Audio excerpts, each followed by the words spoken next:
World Eaters, World Eaters, World Eaters. The brand new World Eaters Codex is on pre-order today, and I'm here to tell you all about what's inside it and why you should be interested in buying it. So I'm going to be telling you all of the new rules that they have available to them, what I like about them, what I don't like about them, and where this Codex might miss the mark in my opinion.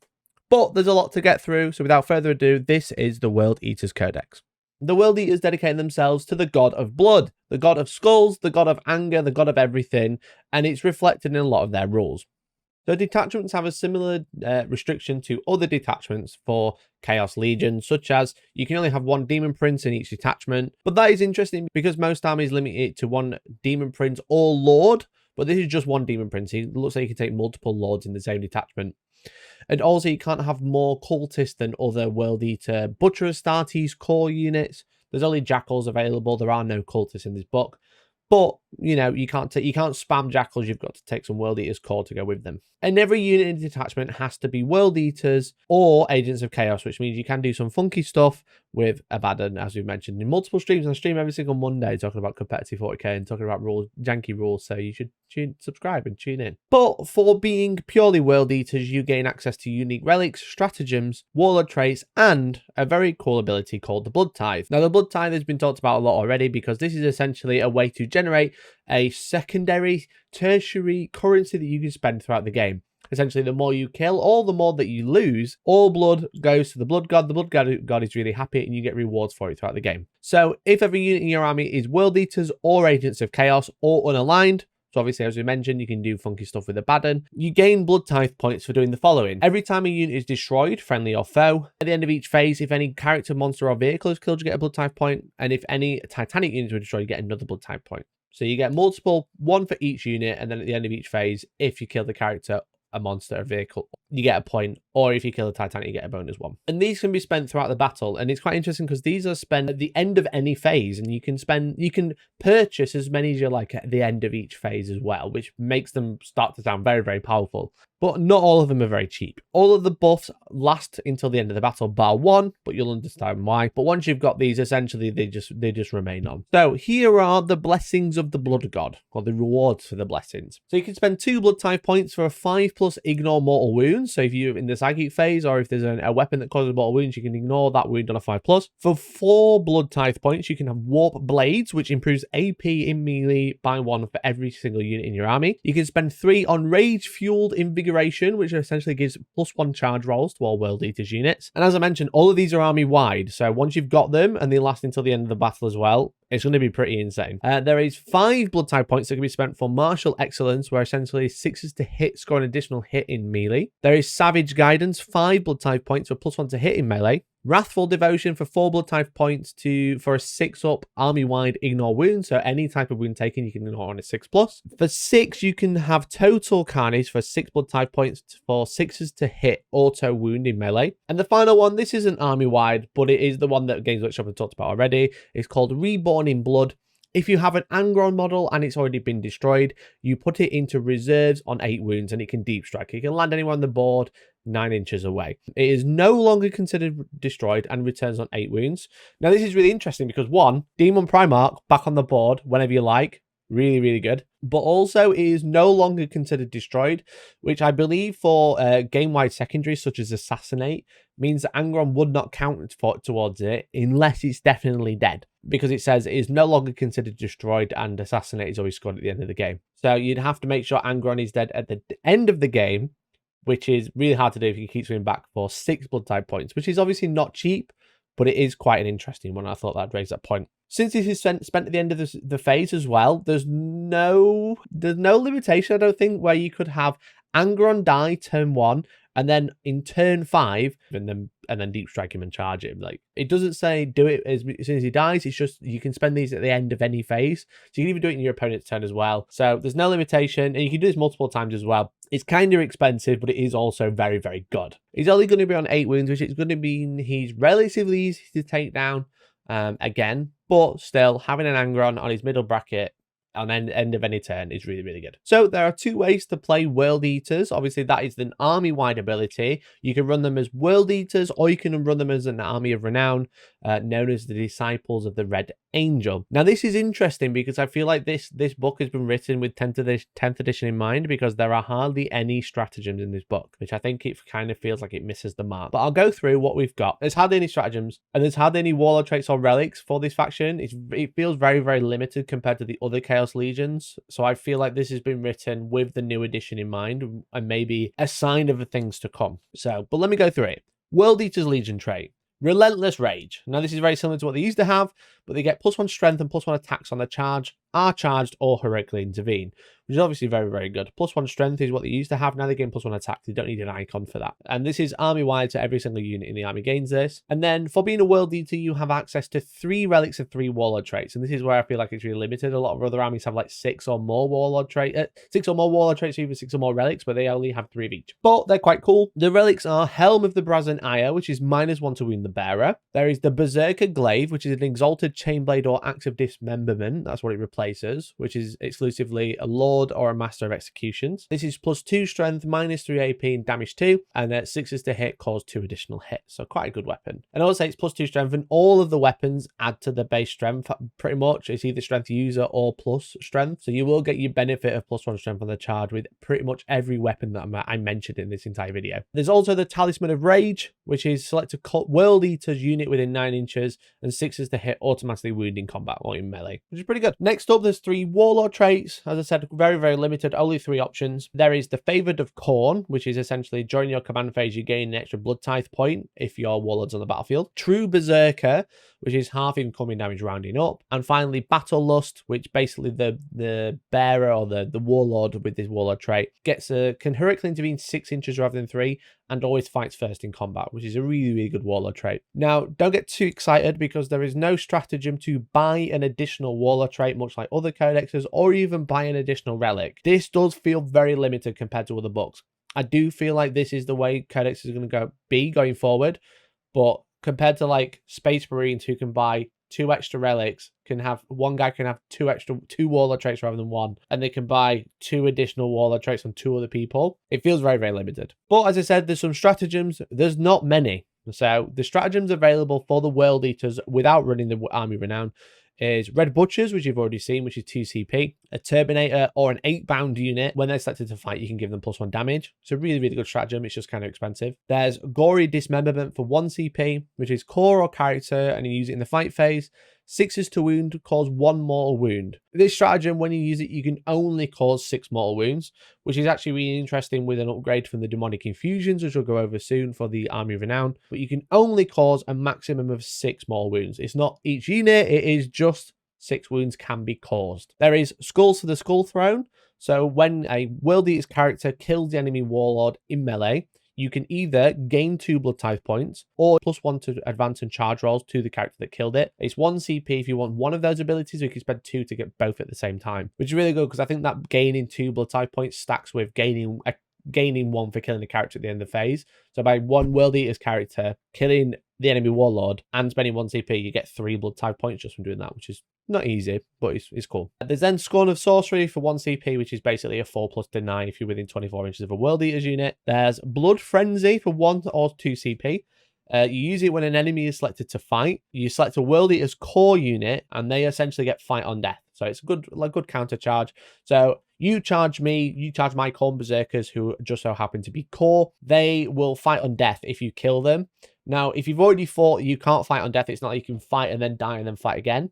You can only fight just once. But it just means if you get charged and you're not fighting first, if you do get killed, you can fight back. But it's when an enemy is selected to fight, it's before they choose targets. So you could say, these guys are going to fight back on death, and then they can, right, I'm going to target another unit I'm in combat with, which would be very brave if you're in combat with multiple World Eaters units.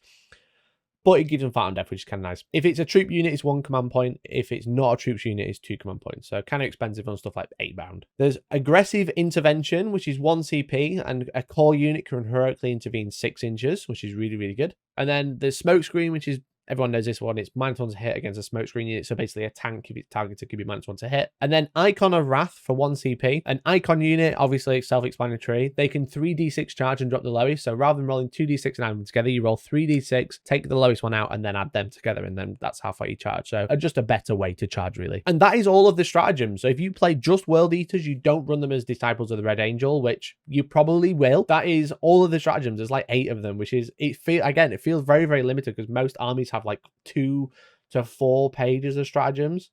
This army has 1 page. So that's just World Eaters. If you want to run the Army of Renown, you run them as Disciples of the Red Angel. So there's some limitations to how you build your list to do this. What it unlocks is more relics, demonic infusions, which we'll go over, which aren't warlord traits, but they're something different. And then they get like another page of stratagems. So there's only 2 pages of stratagems in total. So everyone complaining that you said you didn't like stratagems, World Eaters are suffering for it. So you have to include Angron, and he must be the warlord. So that's kind of like the first stipulation. The other stipulation is you can only include Khorne Demon and World Eater Land Raider units. So I don't think you can actually take like Khorne Berserkers or Jackals or Terminators. You can pretty much only take Eightbound and Demon Engines, which is like the Defiler. Oh, and the Land Raiders. So if you want to go ham on Eightbound, this is great. Because all of the really good stratagems are limited to Disciples of the Red Angel. But yeah, you have to have Angron. You can only include Khorne Demon units and World Eater Chaos Land Raider units. So you can take Lord Invocators as well. You can take the Juggernauts. You basically just can't take Khorne Berserkers or Terminators or the Jackals. So kind of limited, but also there's only 6 stratagems, so I'm just a bit like, what are you supposed to do? So if you do this, you get Relentless Rage, you get the +1 strength and +1 attacks on the charge, just like a normal World Eater, but also 8-bound, so any Exalted or 8-bound units gain objectives secured. They take over objectives much like troops would, but it's like, it's really weird, guys. I'm like, on one hand, I'm like, that's kind of cool, I like it, but the fact that there's like hardly any stratagems, and all the next stratagems I'm about to talk about are only for the Disciples of the Red Angel, I'm a bit like, okay. But let me tell you about the relics they've got. They've got the Burning Plate, which gives you +1 wound and +1 saving throws to the bearer. There's the Soul Burner, which replaces an Infernal Cannon, which is what the Demon Prince has, essentially. And it gives him a Assault 2d6, Strength 7, -2 Flamer. So it automatically hits rather than like being a 3-shot damage 2 weapon. And then there's the Skull of Angerant. Select an enemy unit in the command phase, and the bearer with this can reroll wounds in melee against that target. So you choose any unit on the board, you reroll wounds in combat against that one with the bearer only, which is kind of good. It'd be good on like, like a Chaos Lord and Juggernaut or any other character that you can't take in this Army of Renown. And then you have Demonic Infusions, which is essentially like an upgrade for an 8-bound unit. It's any 8-bound unit, so it can be either Exalted or normal. I honestly think I prefer the normal ones, and we'll go over why soon. They get like an extra buff. Now, there's no unique warlord traits for this Army of Renown, but you have Angron as your warlord. So he has his own warlord trait, which is on his datasheet now, rather than being like a generic one that you can choose, and he has to take that one. Him and Khan have their own unique one. And because you don't have a stratagem to buy a warlord trait, it literally doesn't matter. They don't need warlord traits. This is kind of instead of a warlord trait, I think. So the upgrades of the Demonic Infusions for 8-bounds is Drawn to Power, which essentially the unit counts as 2 instead of 1 for objective secured. So double obsec, which would be really good on a big unit of 6, which would be really cool. There's Mutable Form. So 6s to wound, cause a mortal wound in addition to normal damage. A unit can suffer max 6 per phase. Now this is obviously really interesting because we've had a stratagem, Gory Dismemberment, which is a 6 to wound, causes a mortal wound. Up to a maximum of 6 can be caused when using this stratagem. And now you've got Mutable Form, which is 6 to wound, cause a mortal wound in addition to any other damage. A unit can suffer max 6 per phase. The reason it's interesting is because it's 2 different types of wording. You've got use this stratagem, up to 6 can be caused. And then you've got this Demonic Infusion. Each unit can only suffer 6, which is obviously very different. If you target 6 units with the Demonic Infusion, you can do up to 36 mortal wounds, for example, because each unit can only suffer 6. But the stratagem is maximum 6 total. So if you target 6 units, you can do up to 6 in total, so probably 1 each. What's also interesting, if you try and stack this, if you go, I've got this 8-bound unit with mutable form that does more wounds on 6s. Each unit can suffer up to 6. And then you go, I'm going to use gory dismemberment as well. You actually nerf yourself because you cause 2 mortal wounds for every 6 that you roll to wound. But you can only cause up to 6 total because of the stratagem limitation. Which is like, I think it's a really, really weird interaction there. That by trying to buff a unit to be insane, it actually nerfs it completely because it goes from 6 to each unit you target to 6 total, even though now you're doing 2 per wound roll of a 6. So you would just never do that, I don't think, because you just try and max the mortal wounds. Unless you got 1 left, you really need to kill something, it's got 2 wounds. You can be like 6 to 2 mortal wounds instead of 1. But I can only cause 6 now rather than being able to cause up to 6 per unit at target. And I think it's really interesting that there's 2 different types of wording in the same book. I don't know if this is an oversight. I don't know if this is like they've gone, they're trying to be like, you can only cause 6 with this one because we're trying to limit it. I don't really know, but I just thought it was an interesting point to bring up that there's 2 different types of wording that have a very, very similar ability, but work completely differently. And it makes you still wonder if the Kassakin in the guard book is wrong, with them being having a very similar wording to mutable form, where it's up to 6 mortal wounds per unit they target, rather than the unit itself having the 6 limitation, which I think they probably should. But tangent aside, they've got another demonic infusion called Brazen Hide, which is a 4+ ignore mortals. So you're just going to take mutable form every time. Maybe drawn to power if you feel very spicy. But as I said, there's no warlord traits. You have to take Angron. Angron has a specific warlord trait. So if you could take another warlord trait, I presume you just roll back to the other 3 that we've already spoken about, but you can't because there's no way to buy a second one at the minute. But as I said, there's 8 unique stratagems. So these are all disciples of the Red Angel stratagems. So you only get these if you are running this Army of Renown. But you have Blood Scent, which is basically using your opponent's movement phase while an enemy unit is within engagement range of an 8-bound unit falls back. After that enemy is finished that move, select 1 8-bound unit for your army that was within engagement range of that unit. They can immediately consolidate 6 inches instead of 3. So they make a consolidation move and move up to 3. So if you only move 6 and you're within 6 or even within 7 of the 8-bound units in combat, you can't escape. They're just going to consolidate back into you. You force them to spend a CP, but essentially as soon as you move, they can move 6 inches towards the closest unit and just try and tag you back in combat or even tag something else. So it's a really, really toolbox thing. And I think, without going too far into all the stratagems, I think the World Eaters have a lot of interesting stratagems that kind of will catch people out. They're very toolboxy because they've got a lot of movement shenanigans and a lot of combat shenanigans that they can do. For an inexperienced player or someone who doesn't know what the World Eaters can do with their stratagems, they're going to get caught out quite a lot, in my opinion. But that's Blood Scent. Next up, we have Gratuitous Bloodletting for 1 CP. Use this in the fight phase, and if you're targeting a unit that's under half strength, you get +1 to wound. We have Furious Surge for 1 CP. This is essentially very similar to Blood Surge, which we'll go over soon, but if after an opponent has finished shooting a unit, if they kill an 8-bound model, you can make a normal move with that model or that unit. So you've got a unit 3 8-bound, they kill one, you move 9 inches. For 1 CP. You can actually make this 11 inches as well with one of the Lords on Juggernaut, increase movement by 2. So you can move 11 inches by losing a single model, which is obviously very, very good. And it's just a normal move, so you can go any direction. There's then Diabolical Machines. This is essentially a vehicle, a machine spirit or demon engine can act at full wounds in the command phase. It's 2 CP if it's Titanic, 1 CP if it's not. There's a Apoplectic Frenzy, which is massive nerf. Sorry, World Eater fans, but this is a 6-inch auto advance now rather than a pre-game move. So instead of rolling an advance, you just automatically roll a 6. There's Violent Dismemberment for 1 CP. You essentially, when a World Eater unit kills a unit in combat, you can give them this aura for the rest of the game.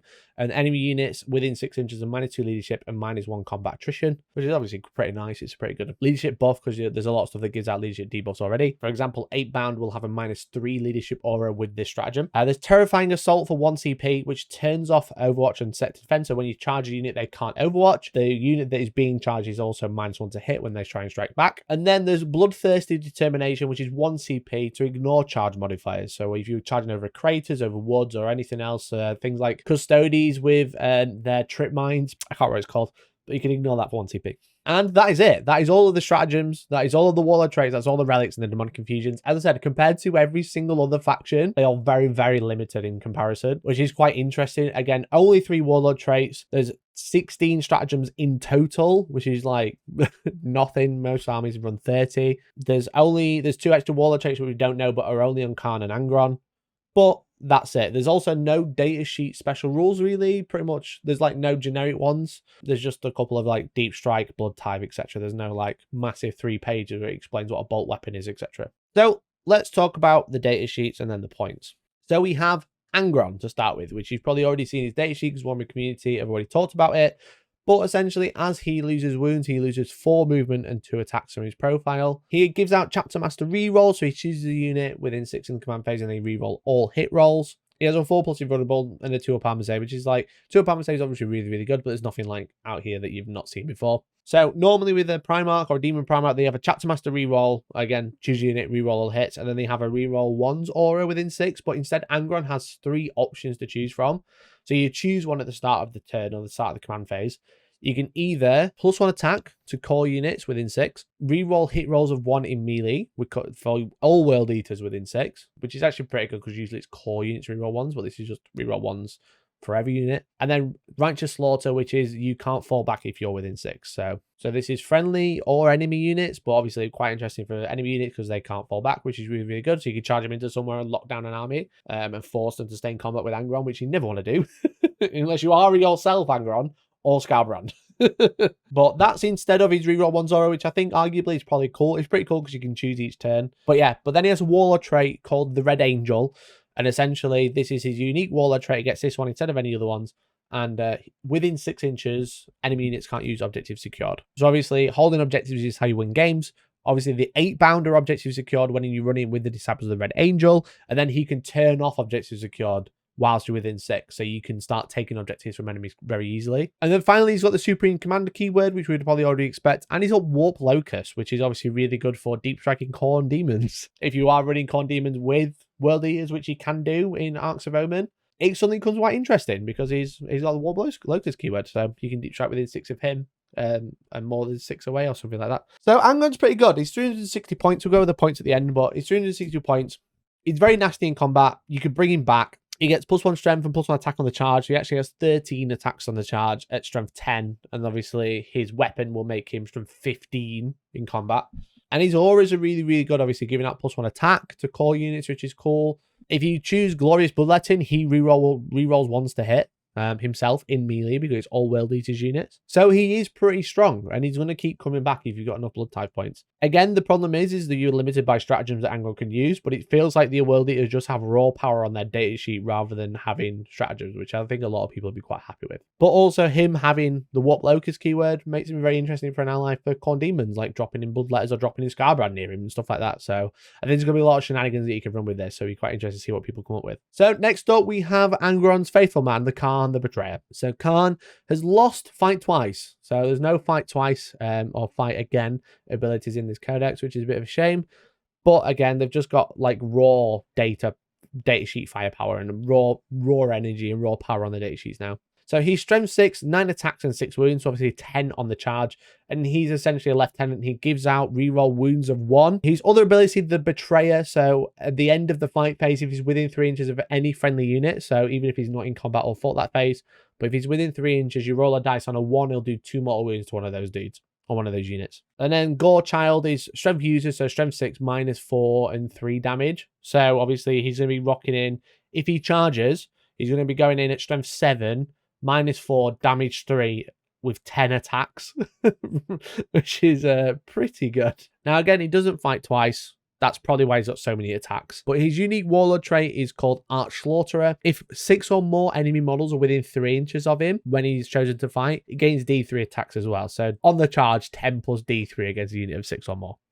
So he's just going to murder stuff. He's very, very good in my opinion. And next up, you got the final special character, the new one. You've got the Lord Invocators, which is essentially the new look character, the special character Lord and Juggernaut. He is auto-take. I think he is arguably more auto-take than Khan the Betrayer because he's a buff piece. He's very, very good. So he's move 12, he's T6 with 8 wounds, with 7 attacks and a 2-up save, which is obviously very, very good. He is strength 6, -3, 2 damage with his 7 attacks that ignore invulnerable saves with his Coward's Bane. And then the Juggernaut can fight as well, but it's just strength 4 -2, or strength 6 -2, sorry. He's toughness 6, as I've already mentioned, which is obviously very good. And he has an aura, while a friendly core unit is within 6 inches, they add 2 to move and advance rolls, which is very good. Very, very good. So he will be making everything else will move a lot faster. He's going to make your 8-bound move 11. He's going to make your Corn Berserkers move 8. This is very, very strong. Now, he has a unique Warlord trait as well. And the problem is, as I mentioned, because you have to take Angron usually, or there's one Warlord and no one else. If you don't have Angron, this guy's going to be your Warlord instead. So Khan will never get his plus D3 attacks. Because this guy has Road of the 8 Bloody Steps. At the start of the first battle round, before the first turn begins, you can select up to 2 friendly World Eaters core unit within 9, and they can each make a normal move. So if you don't have Angron, you can take Lord Invocators, 2 units of 6 8-bound, and they both will move 11 inches at the start of the first turn. You'll move your Lord Invocators up next to them. They'll move another 11 inches in charge. It's very, very good. It's very, very good. But he has to be the Warlord, which means no Angron if you want to do that, which is a real shame, and it's probably why that Warlord trait's so good. But yeah, I'm just like, Lord Invocators, all 8-bound, bin Angron, get rid. But the other thing as well is Lord Invocators has fly. And I don't know why. The other World Eaters Lord does not have fly, but this guy does. And I don't know if it's a lore reason. I haven't read up the lore about Lord Invocators. I don't know if it's a typo, but he has cavalry character demon fly. So maybe this Juggernaut just jumps really, really high. That's the only explanation. So then there's the World Eaters Lord on Juggernaut.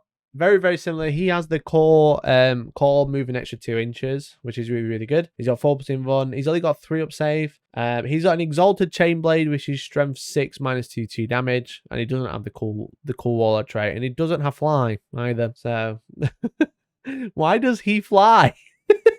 You've then got Corn Berserkers, which have had quite a significant change, in my opinion. They've lost 1 attack overall, but obviously they gain another one due to charging, which is really good. And obviously they'll gain that extra strength as well, so it'll be strength 6 on the charge. They've all got the Berserker Chainblade still, which is strength 5 naturally, so 6 on the charge, minus 2, damage 1.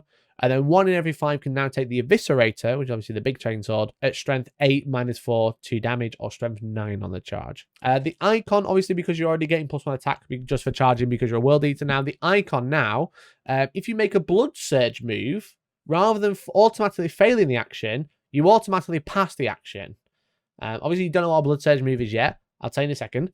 But this is really, really good. So you can automatically pass actions early by making a Blood Surge move if you've got an Icon. Because essentially, Blood Surge is when you are shot, much like a stratagem we spoke about for the 8-bound, when you are shot by an enemy, after the enemy unit is finished shooting, if you lose a Corn Berserker, you can move D6 directly towards a close enemy unit. You can also go straight into combat with this. Now, obviously, you won't count as charging if you Blood Surge. You can move up to D6, but you have to move directly closer. So you can't, like, do consolidate shenanigans and move around corners, etc. You do have to move directly towards a close enemy unit, but you can Blood Surge into combat, so you can shut down other enemy units, which is really, really good. For example, you're a couple of inches away, they shoot that unit, you lose a Corn Berserker, you Blood Surge D6 and power straight into the closest unit into combat, and that unit might not have shot yet, which is really, really cool. But they can't do this if they've got out of transport this turn. So if you come out of a destroyed transport, you can't Blood Surge. So that's going to be really brutal if you take Chaos Rhinos and then they get all the Chaos Rhinos get shot. None of the Corn Berserkers can Blood Surge that turn, which is really brutal in my opinion. But you can, as I mentioned, Blood Surge. You can do this multiple times per phase or even multiple times per turn with each unit. So every single unit can do this. You just have to move in a straight line. That's the only stipulation. Now, if you do this, you automatically fail an action. If you take the Icon, you automatically complete the action instead. So you are always going to take a 5-point Icon for this because it's very good for actions that will force you to complete at the end of a command phase or like at the start of the next command phase, for example, because you will, rather than having to wait until the next turn, the unit will already complete the action. If they completely get wiped off the table, normally they wouldn't complete the action because it's your next command phase. With this Icon, you automatically complete it instead. Very, very, very strong in my opinion. But yeah, so they don't have any other special rules, but they now move D6 every time they lose a model in shooting. And it's every time. Every single time. Then next up, you have Jackals, which is the new World Eaters cultists. World Eaters can't take normal cultists. They only have Jackals. And they're kind of fun. They have a bunch of combat weapons. They don't really have guns. They just have like pistols. It's like strength 3 auto pistols, but then they've got chain blades, which is strength 3, -1 damage. Obviously strength 4 on the charge. You can take a dishonored, which is the big guy with the big sword thing, the big chunky one. You can take up to 2 in a unit. It's basically 1 in 10, and it's 10 to 20 size unit.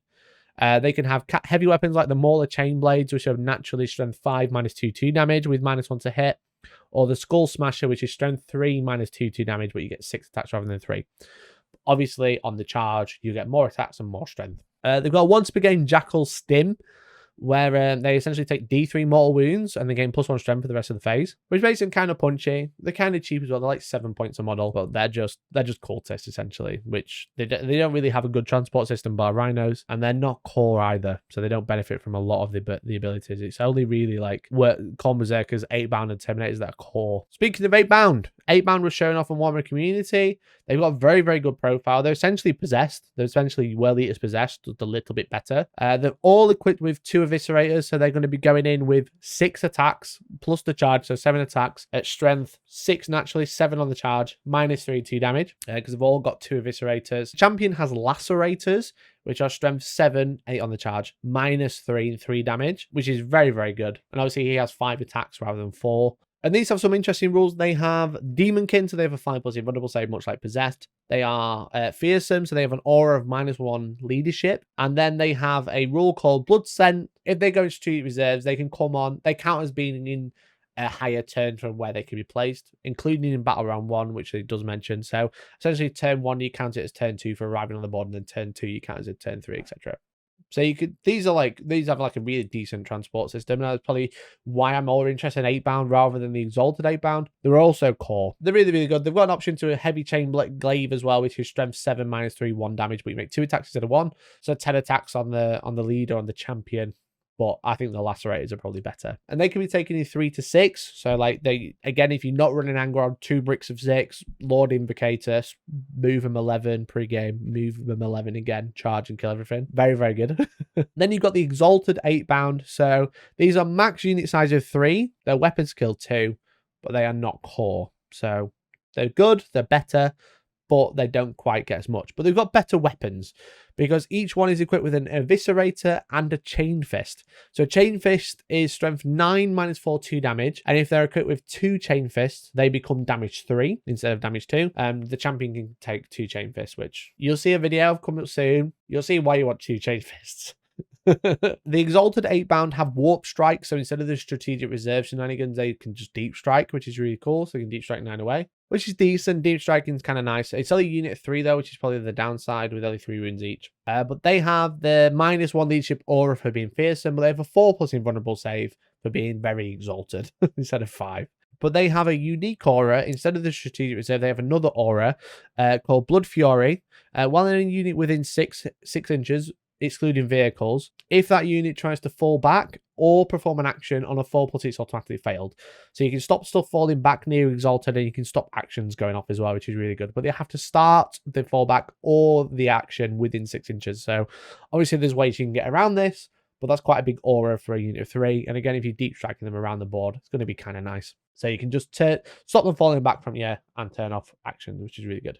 So 8-bound, really interesting. They're kind of, I imagine they're going to be quite expensive to buy, but like I think the 8-bound unit is really, really good. I love Possessed models. I think Possessed are really, really cool, and these are just World Eater Possessed essentially. But sadly, you don't get access to Possessed, the normal ones.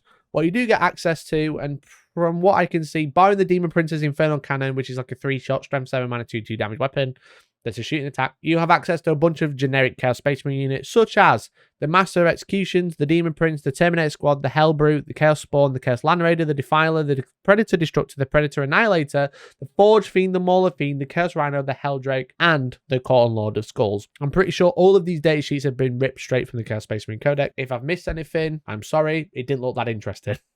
So that's all the data sheets. As I said, we've got the points now. So I think I think the problem is with this book is there's not enough stratagems to play with, and it feels very limited in terms of warlord traits and relics. Obviously, Khan the Betrayer feels very, very cheap for what he does with his 10 attacks at strength -4, strength 7, and 3 damage. Lord Invocators is like, without Angron, is an auto take. I think a Lord on Juggernaut or the Lord Invocators is auto take just to make everything move faster, because your main problem is getting to combat. You've obviously got Chaos Rhinos.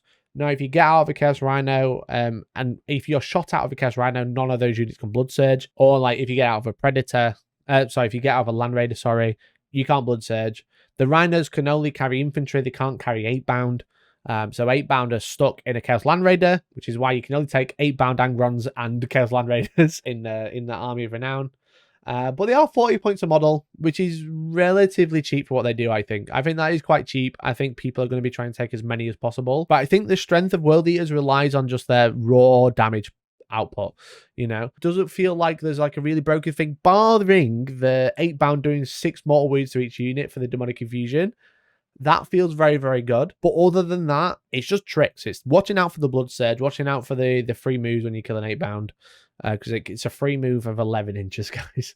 But yeah, I mean, they have some really, really strong data sheets, but they have a big problem of, in my opinion, of getting into combat. Obviously, you've got Rhinos, you've got Land Raiders, you've got the Strategic Reserves, and 8-bound are very good at using Strategic Reserves as well, which I think makes them a very, very interesting unit, funnily enough, because they're the new unique unit. They want them to be very good. But otherwise, I just don't see it. They have no long-range firepower, which is understandable. They're a combat army. That is what they're designed to do. But obviously, if there's anything that's very good at shooting that can screen them out, they're just going to get shot. And you can go Blood Surge and into combat, which is cool. And I think that's where their strengths are going to lie.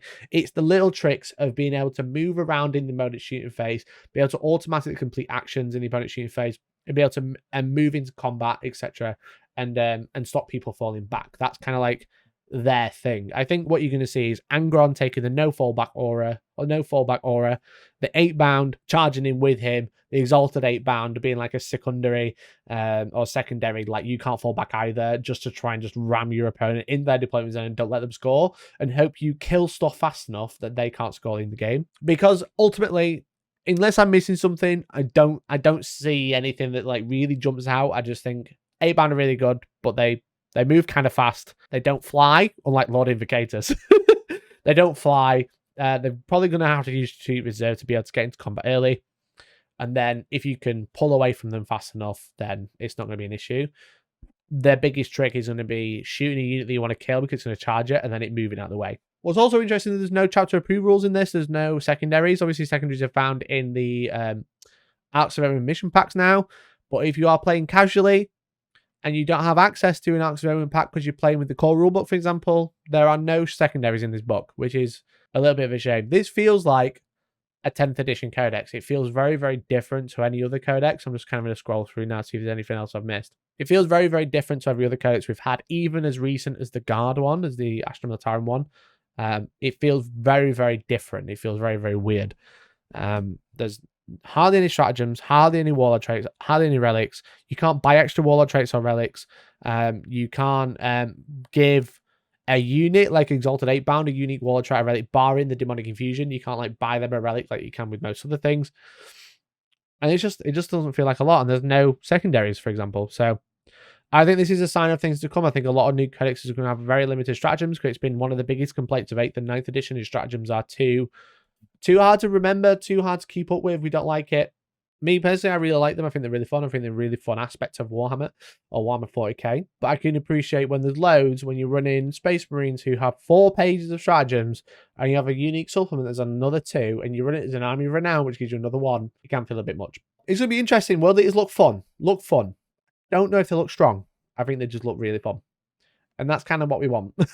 I'm kind of tilted and kind of fed up of the newest codex always being kind of busted. God. So yeah, we'll see.